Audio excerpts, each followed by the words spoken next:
Moïse Katumbi, bonjour. Bonjour.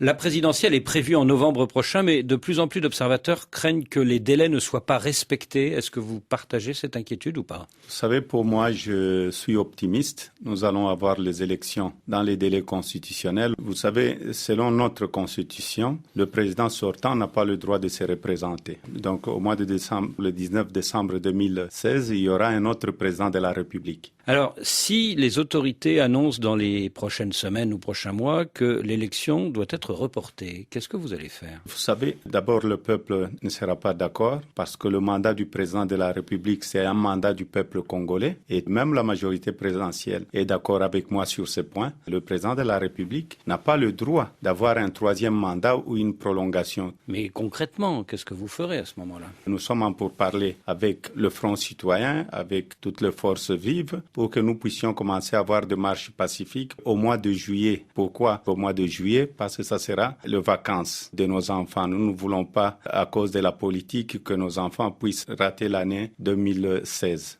Il y a 15 mois, il y a déjà eu des manifestations de l'opposition, notamment à Kinshasa et Goma, et ça s'est mal terminé. Il y a eu plusieurs dizaines de morts à la suite de la répression policière. Est-ce que vous ne craignez pas un nouveau drame? Le pouvoir vient du peuple congolais et la plus grande armée dans le monde, c'est le peuple. Et chez nous, aujourd'hui, ce qui se passe chez nous, je ne suis pas d'accord avec la façon d'intimider les gens, de tuer, d'arrêter les gens arbitrairement. Je donne un conseil au gouvernement congolais de revenir à la raison et que la police puisse faire son travail et non pas le travail d'intimider la population ou d'acheter des chars de combat, amener des chars de combat dans des provinces où il n'y a même pas la guerre. Chez nous, aujourd'hui, dans la province du Katanga, il y a plusieurs chars de combat qui arrivent. Donc pour vous, il y a de l'intimidation? Nous n'allons pas reculer à cause de cette intimidation. Nous sommes déterminés à aller jusqu'au bout. Le pouvoir propose un dialogue national pour mieux préparer les élections à venir. A priori, vous le refusez. Pourquoi? Vous savez, c'est une distraction, le dialogue national. Il faut qu'on aille à l'essentiel. Nous devons savoir que déjà le calendrier électoral est dans notre constitution. Donc pour moi, ces dialogues-là, si on nous disait que sur la feuille de route, on va respecter les délais constitutionnels, nous allons accepter de faire notre tripartite à ce moment-là. Il n'y aurait plus de problème, il n'y aurait plus de tension. C'est-à-dire que si demain le pouvoir annonce qu'il va respecter le calendrier électoral, à ce moment-là, vous êtes OK pour un dialogue tripartite, pouvoir, opposition, médiateur international? Si le pouvoir dit oui, parce qu'il est obligé de dire oui, nous allons accepter la tripartite pour que nous puissions organiser les élections. Nous ne voulons pas les désordres dans notre pays. Et je voudrais aussi saluer la France qui est allée faire une proposition sur la résolution de l'ONU et les autres membres de l'ONU. Vous savez qu'il y a eu des avancées significatives pour que nous puissions aller aux élections au mois de novembre en respectant les délais constitutionnels. Oui, c'est en effet la dernière résolution des Nations Unies. Le 30 mars, Moïse Katumbi, la coalition des opposants du G7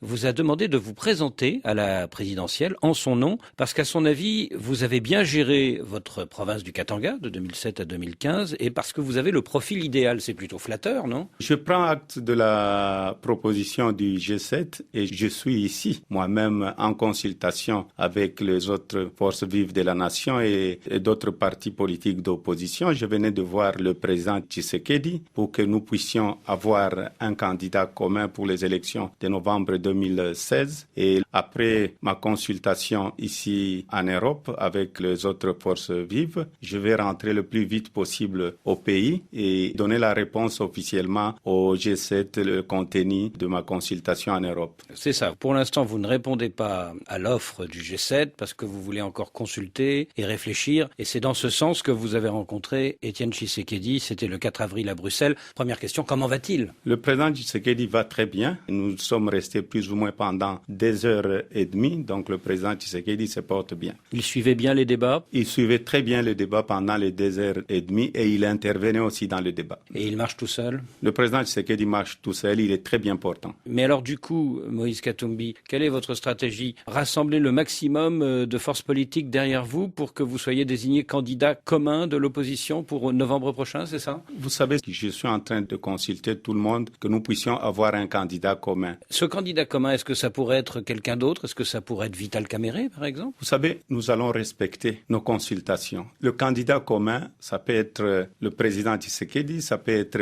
Vital Kamerhe, ça peut être quelqu'un d'autre. Et ça peut être vous? Ça peut être aussi Moïse Katumbi, ça dépendra de nos consultations. population. Et d'ici combien de temps on sera fixé? Et c'est pour bientôt, C'est-à-dire? C'est-à-dire peut-être d'ici 2-3 semaines maximum. Beaucoup disent Moïse Katumbi c'est un ingrat parce qu'en 2007, quand il a été élu gouverneur de la province du Katanga, c'était avec le soutien de Joseph Kabila et sans le président, il ne serait jamais devenu gouverneur. Vous savez, si on dit parce qu'on défend la Constitution, c'est ça trahir, je ne crois pas. Parce que les gens qui sont en train de dire faisons des manœuvres pour aller violer la Constitution, c'est ces gens que j'appelle des ingrats ou des traîtres. Moïse Katumbi, merci.